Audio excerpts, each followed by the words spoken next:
Mi esposa me ocultó que ella es un transgénero y no sé qué hacer, tenemos un hijo de 4 años.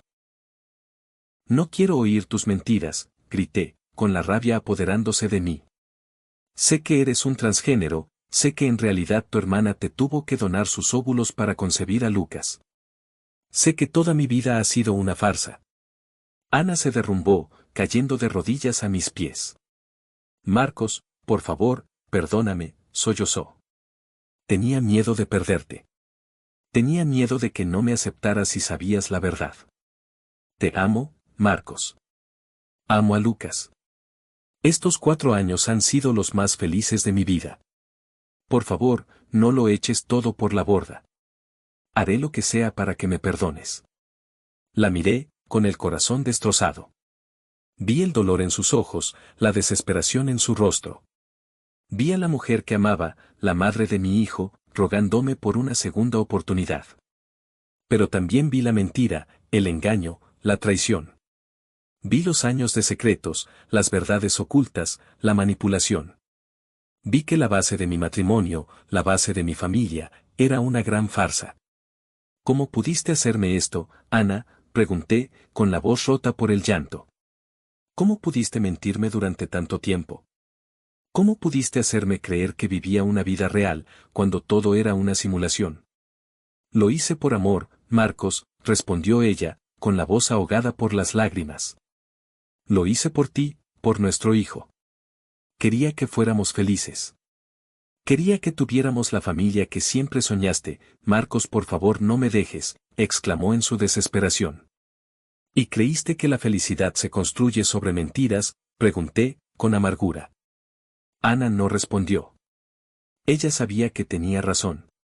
Lucas, atraído por los gritos y por la pelea, se aferró a mis piernas, llorando. Papá, ¿qué pasa? ¿Por qué le estás gritando a mamá? Lo abracé con fuerza, sintiendo que mi corazón se partía en dos. ¿Cómo podía explicarle a mi hijo que su mundo estaba a punto de cambiar para siempre? ¿Cómo podía protegerlo de la verdad, cuando la verdad era tan dolorosa? Para calmarlo le dije que no era nada, solo que su madre estaba un poco nerviosa por cuestiones de adultos, que no se preocupa. Tomé a Lucas en brazos y lo llevé a su habitación, intentando protegerlo de la tormenta que se desataba en nuestro hogar. Lo acosté en la cama, le arropé con su manta favorita y le leí un cuento corto hasta que se quedó dormido. Al salir de la habitación de Lucas, vi a Ana de pie en el pasillo, con el rostro bañado en lágrimas. Marcos, por favor, escúchame, suplicó, con la voz ahogada por el llanto. Te lo ruego, no me dejes. La ignoré y me dirigí a la habitación de invitados, buscando un refugio donde poder procesar la avalancha de emociones que me abrumaba. Necesitaba mi espacio. Antes de encerrarme le dije a Ana que necesitaba tiempo para pensar, que me dejara solo al menos por esta noche. Pasé la noche en vela, dando vueltas y vueltas en la cama, incapaz de conciliar el sueño. La imagen de Ana, rogándome perdón, se repetía una y otra vez en mi mente. ¿Podía perdonarla? ¿Podía aceptar su pasado y seguir adelante con mi vida? ¿O era demasiado tarde? A la mañana siguiente, me desperté con una sensación de vacío y desolación. Al salir de la habitación de invitados, me encontré con una nota sobre la mesa del salón. Marcos, decía la nota, escrita con la letra temblorosa de Ana. Sé que necesitas tiempo para pensar. Sé que te he hecho mucho daño. No voy a presionarte. Me voy con Lucas a la casa de mis padres. Te dejo nuestra casa y sus posesiones, no quiero nada que sea tuyo. Por favor, piénsalo bien antes de pedir el divorcio. Siempre te esperaré. Siempre te amaré. Ana. La casa estaba vacía. Ana y Lucas se habían ido. Me quedé solo, rodeado de silencio y soledad, solo había melancolía, era yo sintiéndome como un fantasma en mi propia vida. No sabía qué hacer, a dónde ir, a quién recurrir. Unas horas después tocaron a la puerta. Era Sofía, la hermana de Ana. Entró en la casa, con el rostro pálido y la mirada triste. Marcos, por favor no me eches, necesitamos hablar, dijo, con la voz temblorosa. La invité a sentarse, sintiendo una mezcla de curiosidad y resentimiento. Sé que estás enfadado con Ana, comenzó Sofía, y tienes todo el derecho a estarlo. Pero quiero que sepas que ella te ama con todo su corazón. Y que todo lo que hizo, lo hizo por amor. La miré, sin decir nada. Sé que es difícil de entender, continuó Sofía, pero Ana ha sufrido mucho en su vida. La reasignación de sexo fue un proceso largo y doloroso. Tuvo que enfrentarse a la discriminación, al rechazo, a la incomprensión, incluso nuestros padres le dieron la espalda y estuvieron sin hablarle durante muchos años. Cuando te conoció, Marcos, sintió que por fin había encontrado la felicidad. Se enamoró de ti como nunca antes se había enamorado de nadie. Sofía hizo una pausa, tomando aire para continuar. Al principio, Ana pensó en contarte toda la verdad, dijo. Pero tenía miedo. Tenía miedo de que no la aceptaras, de que la rechazaras, de que la abandonaras. Hablabas mucho de formar una familia, y ella temía que su secreto te hiciera cambiar de opinión. Por eso me pidió ayuda. Quería ser madre, quería darte el hijo que siempre habías deseado. Y yo, que amo a mi hermana con todo mi corazón, acepté ayudarla. Las lágrimas comenzaron a rodar por las mejillas de Sofía. Sé que lo que hicimos estuvo muy mal, dijo, con la voz ahogada por el llanto. Sé que te hemos engañado, y que te hemos hecho mucho daño. Pero te juro que nunca fue nuestra intención lastimarte. Solo queríamos que fueras feliz. La miré, sintiendo una mezcla de rabia y compasión. ¿Por qué me estás contando todo esto?, pregunté, con la voz temblorosa y enojada. Porque creo que mereces saber la verdad, respondió Sofía. Y porque creo que Ana se merece una segunda oportunidad. Sé que la amas, Marcos. Y sé que ella te ama a ti. Por favor, no la abandones. Dale una oportunidad para explicarte, para demostrarte que su amor es real.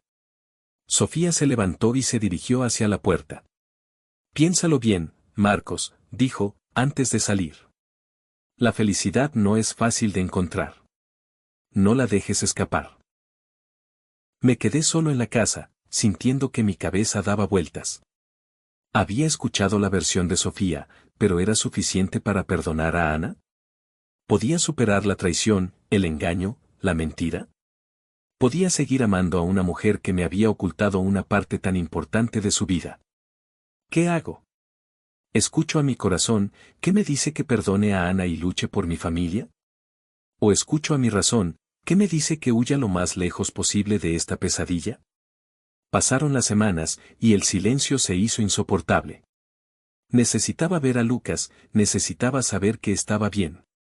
Y en el fondo, muy en el fondo, necesitaba ver a Ana, necesitaba escuchar su voz, necesitaba saber si aún quedaba algo de amor entre nosotros. Decidí llamar a la casa de sus padres. Ellos en su visita había dejado su número. Me contestó su padre. Al reconocer mi voz, el señor de forma muy amable me dijo que Ana había ido a recoger a Lucas del colegio. Además me dijo que lo perdonara por no decirme la verdad cuando estuvieron en nuestra casa, que llevaban más de 10 años sin tener mucho contacto con Ana y que él y su esposa se sentían en parte responsables por cómo me enteré que ella era un transgénero. Me suplicó que hablara con ella. Porque se había sentido tan deprimida que pidió un adelanto de vacaciones en su trabajo porque no podía concentrarse y estaba pensando en buscar ayuda profesional. Me dio el nuevo número de celular de Ana porque el que usaba lo había dejado en nuestra casa por ser un regalo que yo le di en nuestra boda. Marqué el número y con una voz algo seco le dije, Ana, soy yo, Marcos. Hola, Marcos, respondió Ana, con la voz temblorosa. Necesito verte, dije, sin rodeos. Necesito ver a Lucas. Claro, respondió Ana. Cuando quieras. Concertamos que como estaba en la calle con Lucas, ellos me esperarían en un parque cercano al colegio donde estudiaba nuestro hijo. Cuando llegué al parque, los vi a lo lejos. Ana estaba sentada en un banco, jugando con Lucas. Al verme, se levantó y se acercó a mí, con una expresión de nerviosismo y esperanza en el rostro. Lucas corrió hacia mí, abrazándome con fuerza. Papá, ¿dónde has estado? ¿Cómo ya terminaste de pintar la casa? ¿Cuándo vamos a regresar? dijo, con una sonrisa curiosa y radiante. Lo abracé, sintiendo que mi corazón se derretía. Necesitaba a mi hijo, necesitaba su amor incondicional, le dije, hijo, es que yo todavía no termino de hacer las refacciones en la casa, cuando esté listo volveremos a estar juntos, siguiendo la corriente en la mentira piadosa que Ana le había dicho a nuestro hijo. Pasamos la tarde los tres juntos, jugando, riendo, intentando recuperar el tiempo perdido. Pero la sombra de la verdad siempre estaba presente, recordándonos la fragilidad de nuestra situación. En un momento dado le dije a Ana que necesitaba hablar con ella. Fuimos a un restaurante de esos que tienen una sección de juegos para niños y en cuando Lucas estaba distraído jugando con pelotas en una especie de corral, finalmente comenzamos a hablar. He estado pensando mucho, Ana, dije, con la voz temblorosa. He intentado entenderlo, he intentado perdonarte.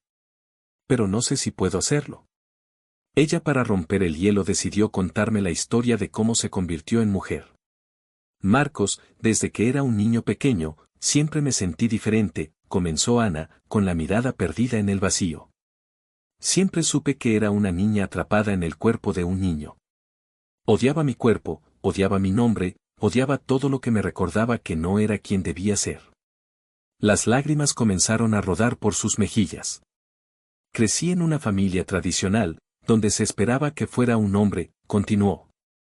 Intenté encajar, intenté ser lo que mis padres querían que fuera, pero no podía. Era como si estuviera viviendo una mentira, como si estuviera interpretando un papel que no me correspondía. Al cumplir los 18 años, decidí que ya no podía seguir viviendo así, dijo. Reuní todo el valor que pude y les conté la verdad a mis padres. Su reacción fue devastadora. Me rechazaron, me dijeron que estaba enfermo, que necesitaba ayuda psiquiátrica, que me buscarían un doctor.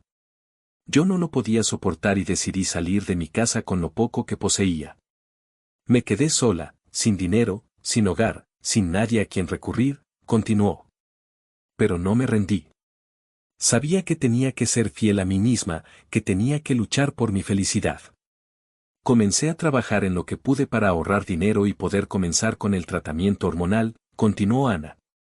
Fue un proceso largo y doloroso, pero cada paso que daba me acercaba más a la mujer que siempre había sabido que era. Después de años de terapia hormonal, finalmente pude someterme a la cirugía de reasignación de sexo, dijo. Fue el día más feliz de mi vida. Por fin, me sentía completa, me sentía libre. Cuando te conocí, Marcos, sentí que había encontrado el amor verdadero, dijo, con la voz temblorosa. Nunca había amado a nadie como te amo a ti. Tenía miedo de perderte, tenía miedo de que no me aceptaras si sabías la verdad. Por eso lo oculté. Pensé que si no sabías nada, podríamos ser felices juntos. Pensé que el amor era suficiente. Las lágrimas corrían libremente por su rostro. Sé que estuvo mal, dijo, con la voz ahogada por el llanto. Sé que te he hecho mucho daño. Pero por favor, créeme, nunca fue mi intención lastimarte. Solo quería ser amada, solo quería ser feliz, que tuviéramos nuestra familia, por eso le pedí ayuda a mi hermana para que pudiera donarnos sus óvulos y su vientre, para así tener a Lucas. La miré, sintiendo una mezcla de compasión y dolor. Por primera vez, entendí el miedo y la desesperación que la habían impulsado a ocultar su pasado. Por primera vez, vi a la mujer detrás del secreto, la mujer que había luchado toda su vida por ser quien era. Me tomó las manos entre las suyas, apretándolas con fuerza. Sé que te he hecho mucho daño, dijo. Sé que he cometido un error terrible. Pero te juro que nunca fue mi intención lastimarte. Solo quería ser tuya. La miré a los ojos, y vi la verdad. Vi el arrepentimiento sincero, vi el amor incondicional, vi la desesperación por ser perdonada. Y en ese momento, algo se rompió dentro de mí. El muro de resentimiento y desconfianza que había construido a mi alrededor se derrumbó, dejando al descubierto mi corazón vulnerable y herido. Sentí una oleada de compasión inundarme, una necesidad imperiosa de protegerla, de consolarla, de amarla a pesar de todo. Ana, dije, con la voz temblorosa, te doy otra oportunidad. Un grito ahogado escapó de sus labios. Sus ojos se iluminaron con una alegría desbordante. Se lanzó a mis brazos, abrazándome con fuerza, besándome con pasión. Gracias, Marcos, sollozó, entre besos. Gracias, gracias, gracias. No te defraudaré. Te prometo que haré todo lo posible para hacerte feliz y criar juntos a nuestro hijo. Le dije que le daría otra oportunidad pero que buscaremos ayuda profesional, ella asintió. El mismo día Ana y Lucas volvieron a la casa. Al ayudarla a recoger sus cosas de la casa de sus padres, los señores se mostraron agradecidos y pidieron estar algo más cerca en la vida de su nieto. Yo les dije que podían hacerlo siempre y cuando no hagan sentir incómoda a Ana por cosas que pasaron hace tantos años. Ellos prometieron jamás volver a decir indiscreciones de la infancia de Ana, menos delante de Lucas. No fue fácil. Los primeros meses fueron una montaña rusa de emociones, con momentos de conexión y ternura seguidos de explosiones de ira y desconfianza. La terapia de pareja nos ayudó a comunicarnos mejor, a expresar nuestros sentimientos de manera constructiva y a reconstruir la confianza que se había roto. Poco a poco, aprendí a aceptar a Ana por quien era, con todas sus complejidades y contradicciones. Aprendí a admirar su valentía, su honestidad y su espíritu indomable. Aprendí a amar a la mujer que había luchado toda su vida por ser fiel a sí misma. Nuestra relación íntima tardó más en sanar. El trauma de la revelación me había dejado cicatrices profundas y me costaba superar la barrera del asco y la repulsión. Pero con paciencia, comprensión y mucho amor, logramos reconectar a nivel físico y emocional. Hoy, varios años después, puedo decir con orgullo que mi matrimonio con Ana es más fuerte y feliz que nunca. Hemos superado muchos desafíos, hemos aprendido mucho el uno del otro y junto a nuestro hijo, somos una gran familia. A veces me pregunto si hice bien o no en quedarme, pero cuando veo a Lucas que ya está enorme y creciendo vigoroso como cualquier muchacho, a mi esposa siempre cariñosa incluso siendo gerente en su trabajo dándose tiempo para ser esposa y madre, las visitas de sus abuelos y la tía Sophie como la sigue llamando Lucas, hemos avanzado tanto que no me imagino vivir sin ellos.